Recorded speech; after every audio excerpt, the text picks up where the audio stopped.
Hello guys, welcome back to my YouTube channel. For today's video guys, magluto tayo ng tinolang manok. So ayan, ang ating panghalo ay papaya, manok, talbos ng sili, tanglad, sibuyas, bawang at luya. So ayan, let's go guys. Pupunta tayo sa kusina para lutuin at igisa na natin. Okay? Igisa na natin, maglagay tayo ng mantika. So ayan, painitin natin ang mantika at ilagay natin ang sibuyas, bawang, luya. Pagsabay-sabay na natin guys. Kasi pag ako nagluluto sa inasabay-sabay ko na talaga yan. Ayaw ko yung masusunog yung sibuyas at bawang kasi mapait siya.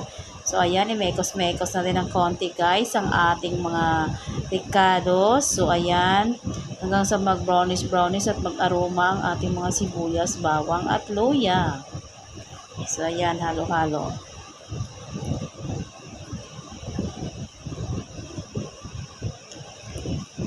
Ayan, hintay lang natin mag-brownish ng konti ang ating sibuyas. Lagyan natin ang chicken. So, ayan, mga paa, may mga picho, may mga ribs, may mga pakpak. So, ayan guys, halo-halo. Ayan guys. Ayan, ilagay na natin lahat para mating itong mahalo-halo. Mekos natin guys ang ating pagluluto ng ating manok. So, ayan, hinalo-halo ko na ang ating mga manok na hiniwa-hiwa. So, ayan, haluin natin ng haluin, guys, para mapantay yung kanyang pagluluto. So, ayan.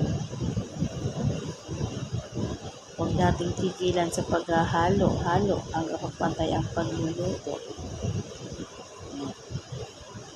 Ayan, halo-halo natin ulit. Yan, ayan na guys, medyo nag-ano na siya, nagpo-brown na konti, wala na siyang mga dugo-dugo sa mga ano niya, karne niya. Pwede na natin siya lagyan ng tubig at tanglad. Pwede nyo rin guys isabay ang tanglad sa paggigisa. Sa akin kasi nilalagay ko yan, sinasabay ko yan pag nagisa mo na yung mga manok. So ayan, lagyan natin ng tubig. Siguro guys, mga 5 basong tubig or 4 na baso. Depende sa inyo guys kung ano ang dami ng tubig, sukat ng tubig na ilalagay nyo guys. So ayan, mekos-mekos lang natin guys. Ayan, halo-haloin natin hanggang sa mag-combine ng ating mga manok at tanglad. So ayan, takpan natin maya at balikan natin. So ayan, kumula na guys. Ayan, halo-haloin natin. Ayan, halo-halo. Then lagyan natin ng mga pampalasa tulad ng bitchin,